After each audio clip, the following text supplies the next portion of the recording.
Irmãos e irmãs, que Jesus, o nosso Mestre, possa abençoar-nos com a sua paz. O Espiritismo é um sistema de pensamento que, paradoxalmente, é ao mesmo tempo simples e complexo, que possui um caráter tríplice. É filosofia, é religião, é ciência. O Espírito Emmanuel, através do médium Chico Xavier, caracterizou o Espiritismo como sendo um triângulo de forças. No seu vértice principal, apontando para o mais alto, teríamos a religião. E nos vértices que formariam a base desse triângulo equilátero, os três lados iguais, teríamos a filosofia e a ciência. Então, o Espiritismo, na concepção de Emmanuel, é uma religião que possui aspectos científicos e filosóficos. E, como tal, apresenta uma série de explicações não encontradiças em outros sistemas de pensamento. Uma dessas explicações é para o problema da dor. Não existe em nenhuma outra doutrina uma explicação mais lógica, mais racional para a questão da dor do que na doutrina espírita. E este é justamente o tema a que nos propomos falar nesta noite de hoje. A questão da dor. Nós sabemos, em função das características primitivistas que ainda preponderam em nosso planeta, uma das suas especificidades é justamente a dor. É o que nos irmaniza, é o que nos iguala. Não existe sequer um ser humano sobre a face da Terra que não experimente, em algum momento da sua vida, a dor. E esta dor chega através de provações individuais e de provações coletivas. Provações individuais, cada um de nós as conhece muito bem, porque as experimenta no quadro de acontecimentos da sua vida. Todos nós, ao longo da nossa trajetória biográfica, enfrentamos os grandes gigantes interiores da nossa alma, que são o egoísmo, o orgulho, a revolta, as paixões, a maldade, a ignorância e por aí vai, através de vivências que têm um caráter educativo para nos auxiliar a vencer esses gigantes, a derrubar esses gigantes paulatinamente, dando lugar em nosso íntimo à presença da paz, do equilíbrio, do amor. As provações coletivas, da mesma forma que as individuais, têm como única distinção o fato de envolverem um grande número de pessoas que são afetadas conjuntamente por um acontecimento infeliz, por uma tragédia, por um desastre. Para a nossa fala, buscamos inspiração no Livro dos Espíritos, na terceira parte das Leis Morais, no capítulo 6º, que versa sobre a lei de destruição e no item que trata dos flagelos destruidores.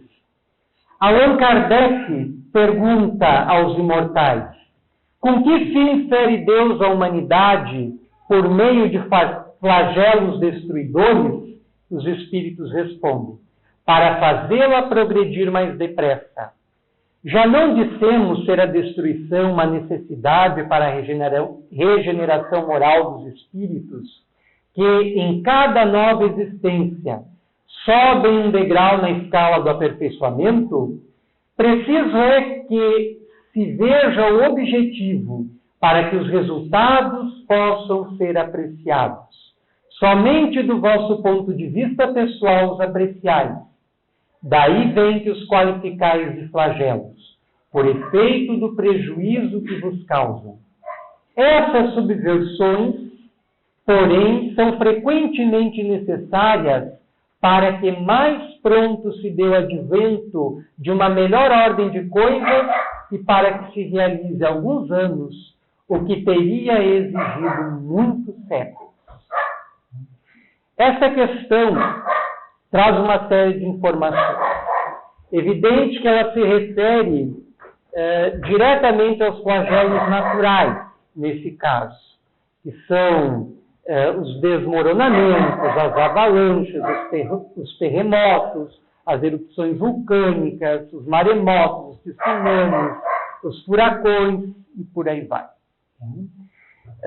Mas as informações ali presentes também servem para esclarecer o porquê das provações coletivas de uma forma geral.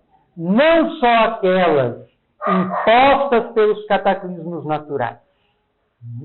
Elas sempre possuem um objetivo maior por trás, e como já dissemos antes, tem esse objetivo um caráter eminentemente educativo, jamais punitivo, educativo. Quer fazer com que progridamos, quer fazer com que melhoremos. No caso dos flagelos destruidores, dos cataclismos da natureza, eles sempre se prestam a um duplo objetivo.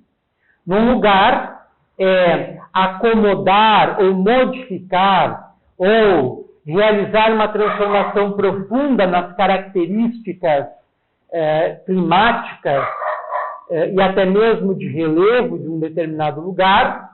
E o outro objetivo, a outra finalidade, é justamente fazer com que os espíritos encarnados atingidos por esses cataclismos possam expungir, possam expiar erros do passado aos quais acham-se vinculados. Mas o objetivo é sempre educativo. É fazer com que o indivíduo, com que o espírito encarnado desperte, se eleve, se melhore. Para ilustrar a nossa fala, nós vamos adotar um exemplo do edifício Joelma. Provavelmente muitos aqui conhece a história do edifício Joelma. Algumas pessoas mais velhas talvez lembrem do fato.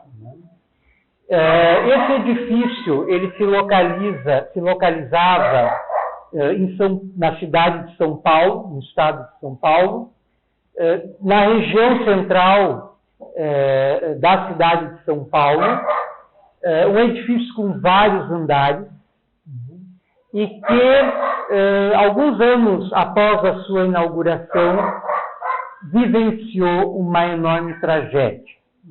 Num dos seus andares, o 12º, se não estamos equivocados, no sistema elétrico conectado ao sistema de refrigeração, ao ar-condicionado, pega fogo, e esse fogo não é controlado, e ele se espalha por todo o edifício. Ali estavam quase 800 pessoas, aproximadamente 756 pessoas. Desse total, 189 morreram, desencarnaram, e mais de 350 ficaram gravemente feridos. E os outros conseguiram sair ilesos, apenas com o trauma de terem passado por aquela experiência.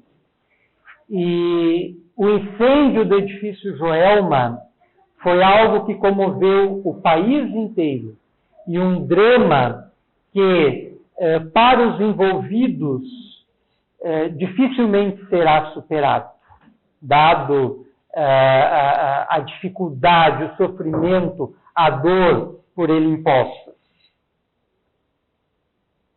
Então, ele ocorreu numa sexta-feira, 1º de fevereiro do ano de 1974,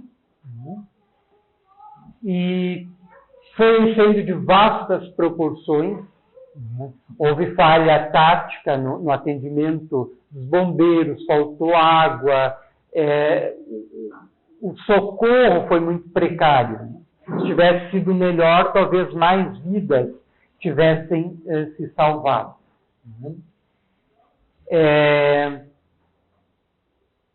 Ali tem alguns dados mais precisos. O edifício foi inaugurado em 72, tinha 26 andares. A tragédia ocorreu, então, em 1º de fevereiro de 74. O primeiro foco foi no início da manhã, ali por volta das 8h45. 189 vítimas, 345 feridos, e o fogo começou no 15º andar. A temperatura chegou a aproximadamente 700 graus centígrados, que é algo difícil de imaginarmos. Só para fazermos uma pequena comparação, a água ferve a 100 graus centígrados. É a temperatura em que ferve a água. Imagine uma temperatura dessa, 700 graus centígrados. Fora a fumaça, né, que muitos morreram asfixiados em função da fumaça. E ali houve o caso de 13 pessoas que morreram num elevador. Não conseguiu, o elevador falhou, não conseguiu descer a tempo, eles morreram carbonizados. Na época não existia ainda exame de DNA, os corpos não foram identificados, e eles foram enterrados num cemitério em São Paulo, sem as devidas identificações.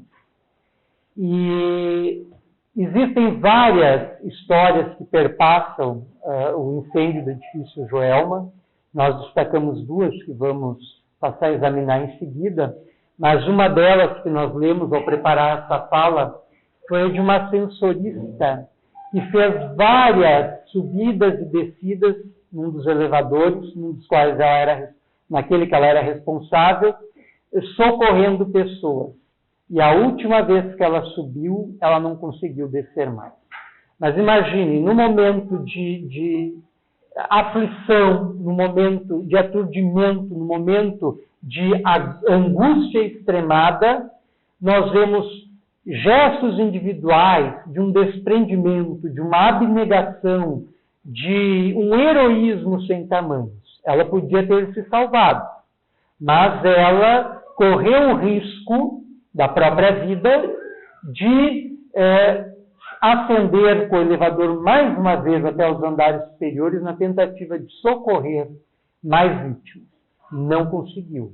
Mas, com certeza, ela deixa um exemplo magnânimo de desprendimento e de amor, porque colocou a vida dos outros acima do amor pela sua própria vida. E esse é justamente o amor que Jesus ensinava e que o Espiritismo ensina. Chico Xavier estava já em Uberaba nessa época, na década de 40, e ele estava com um grupo de 4 amigos, quando ouviu pelo rádio o noticiamento do incêndio. E naquele momento mesmo, eles se reuniram numa reunião de caráter íntimo e passaram a orar, irradiando energias para que os espíritos encarnados, engajados no socorro às vítimas, pudessem ser auxiliados e também para que os espíritos desencarnados, em socorro às vítimas que estavam desencarnando, contassem com recursos no meio daquele tumulto, no meio do desespero geral, para poderem efetuar o resgate desses espíritos, pelo menos de alguns deles, que estavam abandonando a vida física de uma forma trágica, de uma forma dramática. E mais adiante, né, ele, nessa reunião, né, ele vai receber uma prece do Espírito Emmanuel, que nós destacamos alguns trechos para examinar. E, ainda naquela semana, quando eles se reuniram na Casa Espírita da Prece, em Uberaba, para a realização das sessões públicas, o diálogo, a conversa que precedeu a reunião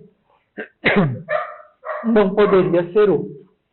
Era justamente sobre as dificuldades que haviam sido vivenciadas em São Paulo por ocasião daquela tragédia. E se encontravam ali alguns familiares que tiveram parentes que desencarnaram naquele incêndio, que haviam ido até Chico Xavier em busca de conforto, em busca de esclarecimento, em busca de orientação, em busca de uma palavra amiga naquele momento de dor tão angustiante. E, ao iniciar os trabalhos aos quais haviam se programado, eles tinham o costume, em algumas reuniões, de abrir ao acaso o Evangelho segundo o Espiritismo, em outras, de abrir o Livro dos Espíritos.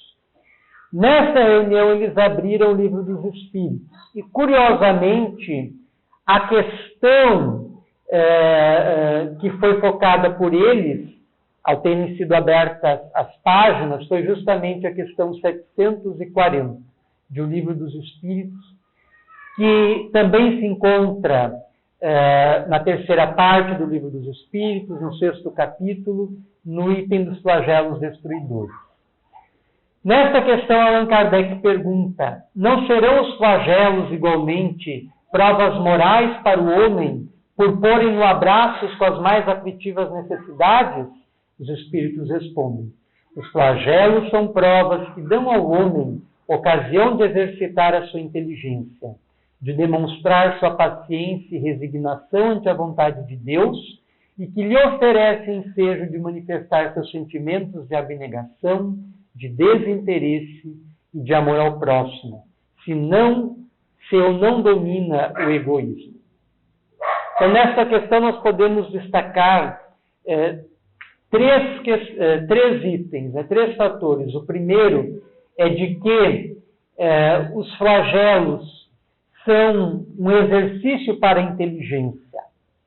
A partir do momento que o homem tenta corrigir os seus efeitos, contornar os efeitos nocivos, e ao mesmo tempo que estuda meios de combater as causas de futuros desastres, de futuros flagelos, ele está desenvolvendo a sua inteligência das mais diferentes formas. O segundo item, o segundo fator, é justamente a ocasião destes eventos possibilitar um momento de teste, onde nós devemos verificar as nossas conquistas íntimas, as virtudes que já amealhamos, apresentando paciência e resignação diante de uma situação que nós somos impotentes para modificar, impotentes para alterar, impotentes para fazer qualquer coisa. E o outro item, o fator a ser destacado, é justamente aquele em que essas situações de dificuldade, de provações individuais ou coletivas, nesse caso específico de flagelos, demonstrar abnegação, desinteresse e amor ao próximo, se não temos egoísmo. Foi o caso daquela ascensorista. Essas palavras se lhe aplicam, os informes dos espíritos se lhe aplicam, porque ela teve essas três qualidades: abnegação, desinteresse e amor ao próximo, colocando a vida do seu semelhante acima da sua, o que é uma qualidade rara em nosso meio. infelizmente. Mas voltando à oração de Emmanuel, que havia sido psicografada no momento mesmo que estava ocorrendo o desastre. As chamas ainda não haviam sido completamente aplacadas e Emmanuel psicografou a seguinte oração, que nós destacamos alguns excertos. Vamos colocá-la depois na íntegra em nosso blog, quem desejar ter acesso a ela, que é uma oração muito bonita, ao mesmo tempo que serve de consolo, serve também de esclarecimento, e estará à disposição dos interessados.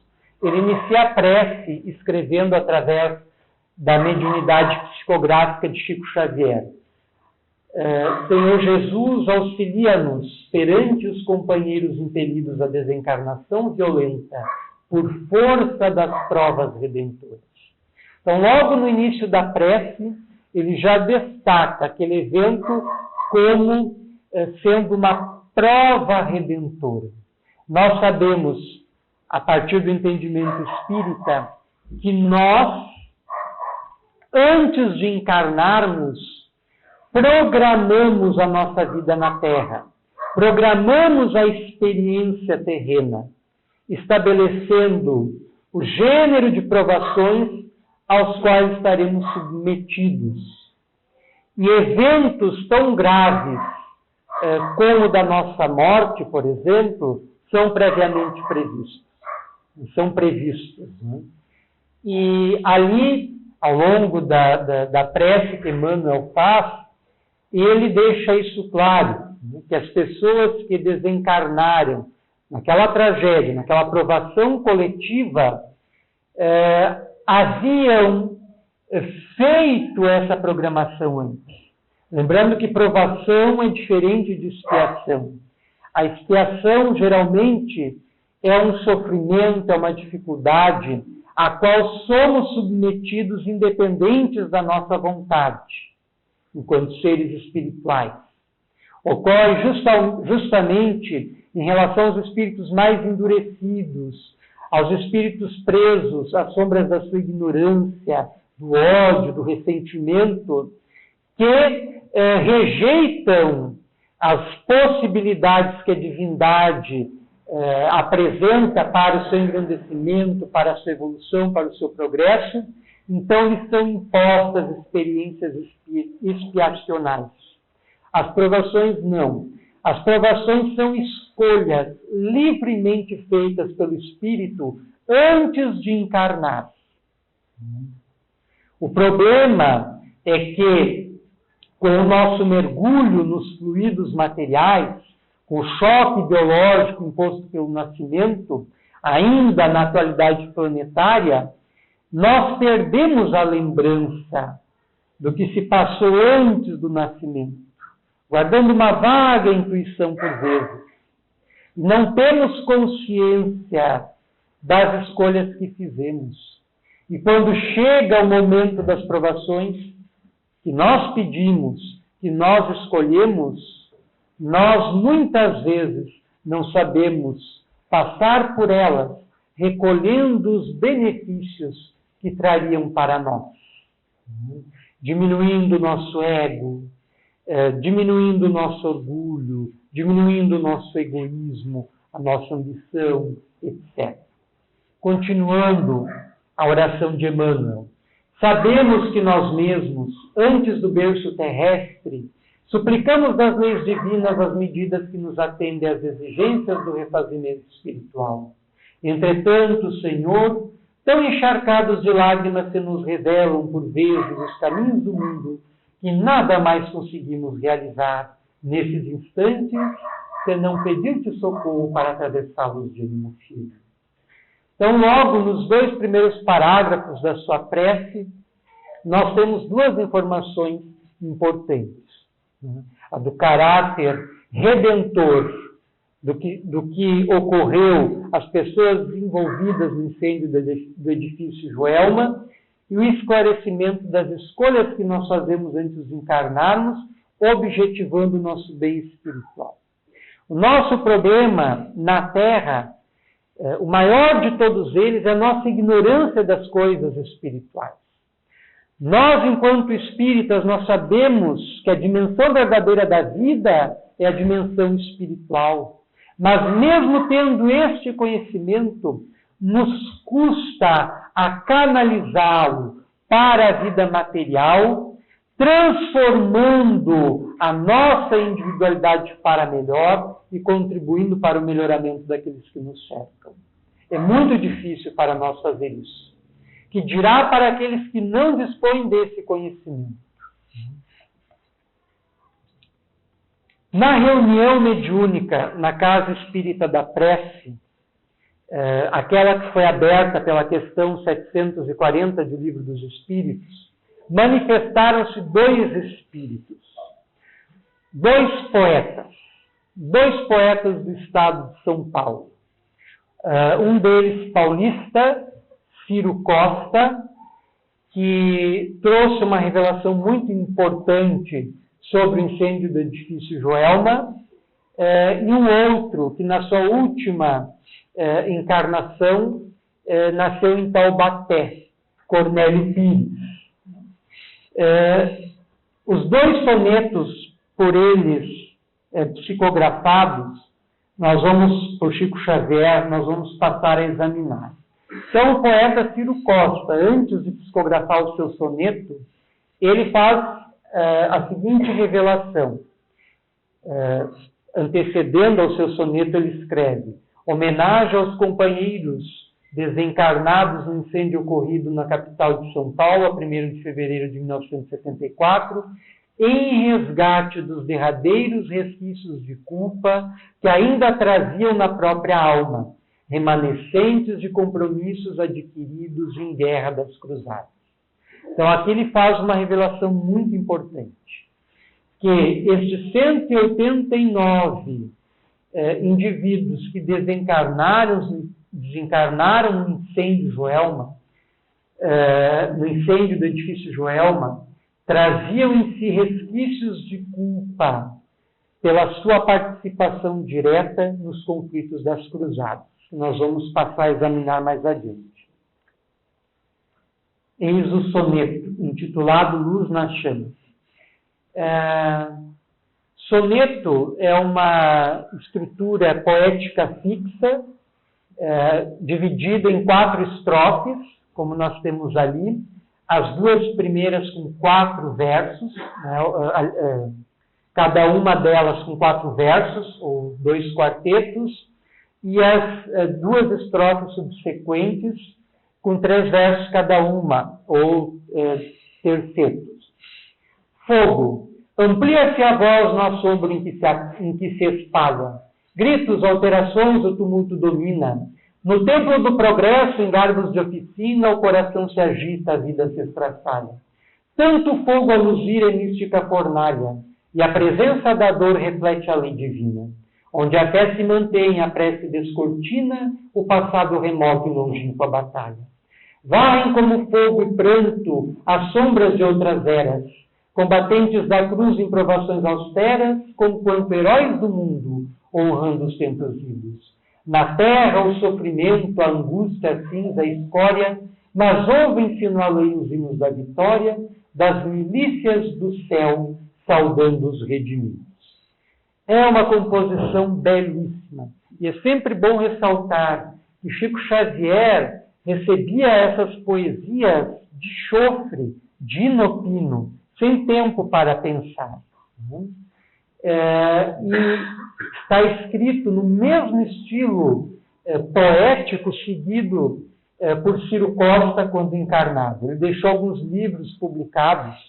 Ele destacou-se principalmente na década de 30, na cidade de São Paulo, dando uma grande projeção intelectual. E nessa época ele publica um livro intitulado A Terra Prometida. E esse soneto é uníssono, ele obedece ao estro, ao estilo poético do poeta Ciro Costa. Nós temos então ali, no primeiro quarteto, na primeira estrofe, a alusão ao edifício, né? É uma alusão indireta ao Templo do Progresso, porque era um edifício comercial, né? Abrigava centros comerciais, bancos, escritórios, etc. Então, Templo do Progresso, gados de oficina e a agitação imposta pelo incêndio, né? Depois ali, né? Elucidando que aquele acontecimento refletia a ação da lei divina, que atualiza constantemente nossa consciência, em nossa vida, os nossos débitos, os nossos endividamentos para conosco mesmo. Deus não nos cobra nada. O que nos cobra é a consciência, que espelha as suas leis e que nos concita a estarmos constantemente em quitação conosco mesmos, para que possamos estar bem, para que possamos estar em paz, para que possamos estar em equilíbrio. Porque se nós não afastamos as sombras que estão dentro de nós ficamos na escuridão. E o afastamento das sombras, do desequilíbrio, da perturbação, ocorre justamente através dessas vivências dolorosas em que vamos expungindo, vamos expiando o nosso passado de erros. As cruzadas eram expedições religiosas que tinham por trás interesse econômico, tanto da igreja quanto de vários reis, vários monarcas da época, que avançavam da Europa Ocidental na direção da Terra Santa, que estava em poder dos árabes, dos muçulmanos, e com o objetivo de reconquistar a Terra Santa, para que os europeus pudessem peregrinar tranquilamente até lá. Mas escondia, como dissemos, interesses econômicos. Elas se deram no século XI e avançaram até o século XIII. Foram 9 cruzadas as principais, mas houve várias cruzadas menores e sem caráter oficial. Uma delas, por exemplo, a de Pedro Eremita, que, ensandecido, achou-se investido de um chamamento divino para cumprir uma missão na terra e saiu descalço por vários feudos, por vários reinos europeus, concitando a população a o acompanharem numa cruzada para a reconquista da Terra Santa. Essa cruzada reuniu milhares de espíritos desavisados e cansados das suas provações, iludidos com uma promessa falsa de bem-aventurança, de felicidade na terra, acompanharam Pedro Eremita na sua loucura e a maioria morreu tragicamente, vindo a dispersar essa cruzada sem atingir seu objetivo. Mas nessas cruzadas houve inúmeros morticínios, inúmeras crueldades de ambas as partes, de cristãos e de muçulmanos. Mas em relação aos cristãos, por exemplo, quando em 1099 ocuparam Jerusalém, tomando-a dos muçulmanos, todos os judeus que moravam na cidade foram aprisionados numa sinagoga e queimados vivos. Apenas para citar uma das crueldades cometidas. O fogo foi muito utilizado para incendiar casas de pessoas inocentes, que não tinham nada a ver com as disputas políticas e religiosas, e toda sorte de crueldades, de violências, de abusos.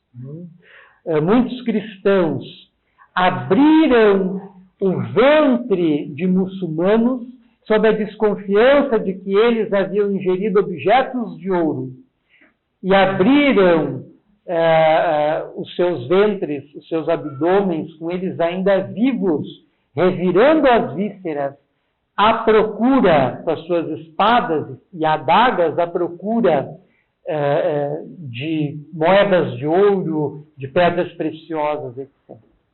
Então, as cruzadas geraram um saldo de milhares de mortos e de crueldades inenarráveis.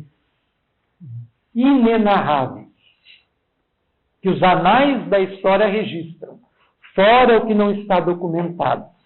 E nós temos, então, em 1º de fevereiro de 1974, uma confluência temporal, lá do tempo das cruzadas para a atualidade, onde os espíritos que perpetraram aquelas atrocidades quando estavam encarnados, ao estarem reencarnados vários séculos depois, no Brasil, em São Paulo, conseguem resgatar a dívida que contraíram antanho. E todos nós passamos por essas confluências temporais, nas quais no dia a dia nós vivenciamos o impacto das nossas práticas, das nossas ações de outros tempos, que atuam em nossa vida, negativamente ou positivamente, consoante a natureza dessas ações, dessas práticas. Cornélio Pires, então, vai psicografar na mesma reunião mediúnica, através de Chico Xavier, o seguinte soneto: Incêndio em São Paulo. Céu de São Paulo, o dia recomeça. O povo bom na rua livre passa. Nisso aparece um rolo de fumaça e o fogo para cima se arremessa. A morte inesperada age possessa, e enquanto ruge, espanca ou despedaça, a terra unida ao céu aqui se enlaça, é salvação e amor servindo à pressa. A cidade magoada e enternecida, é socorro chorando a despedida, trazendo o coração triste e deserto.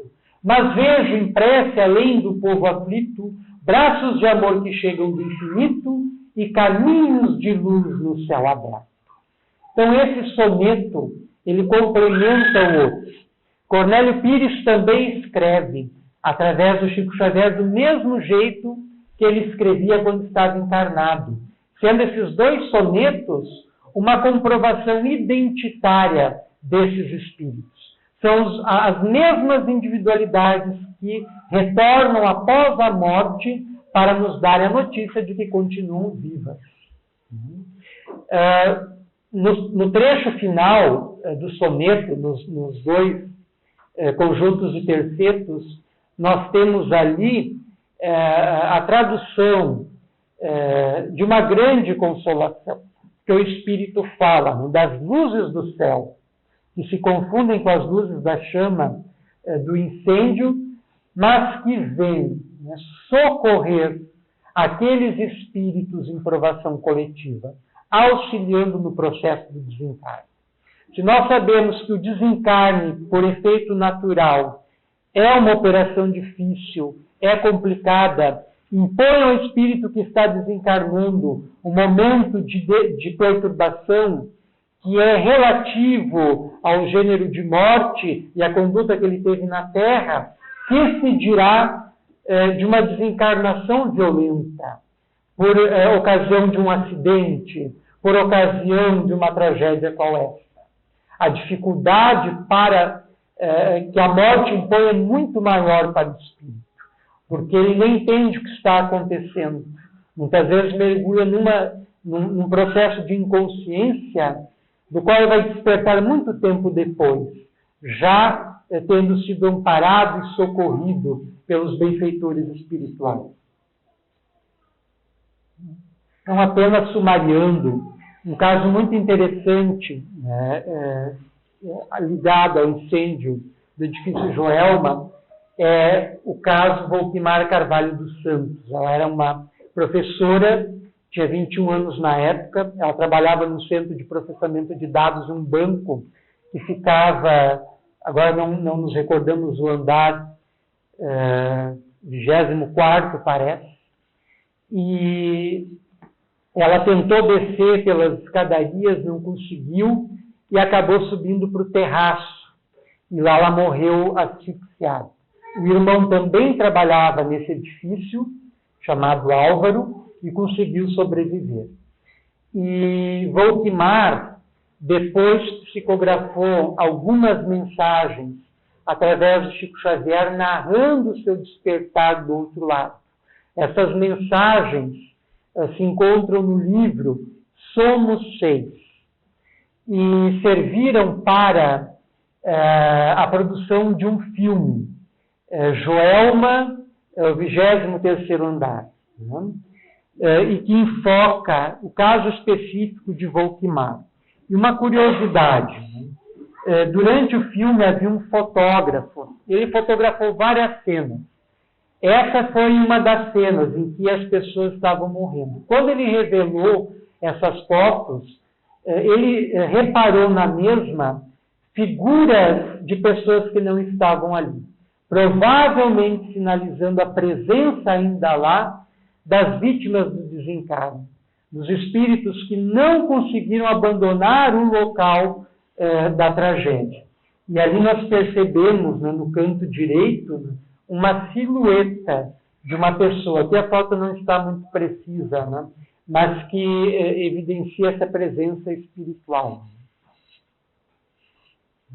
E para finalizar, o trecho final da oração de Emmanuel: Senhor Jesus, confiamos em Ti, e ao entregarmos-nos em Tuas mãos, ensina-nos a reconhecer que fazes o melhor, ou permites que se faça constantemente o melhor em nós e por nós, hoje e sempre. Todas essas informações nós retiramos da obra Diálogo dos Vivos, que é uma parceria do médium Chico Xavier com o escritor José Herculano Pires. Chico Xavier mandava algumas produções mediúnicas dele para Herculano Pires, ele examinava e enfeixava em livros. Esse é o 4º livro de uma coleção. Os volumes anteriores são Chico Xavier Pede Licença, Internautas do Além, tem mais um outro que não lembramos, e este, Diálogo dos Vivos.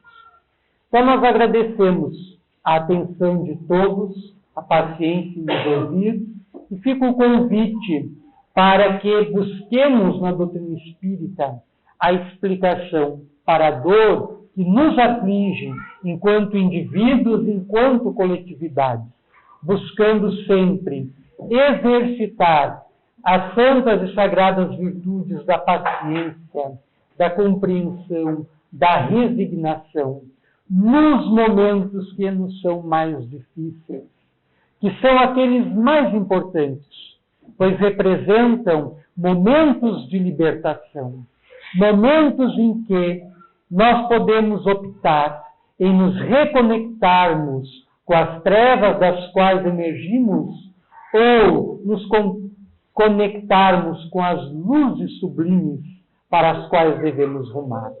Que Jesus possa abençoar-nos a todos, estabelecendo em nosso íntimo um quadro de harmonia e paz e nos permitindo a compreensão das magnas questões da vida com a sua sabedoria e o seu amor a serviço do nosso crescimento e da nossa iluminação.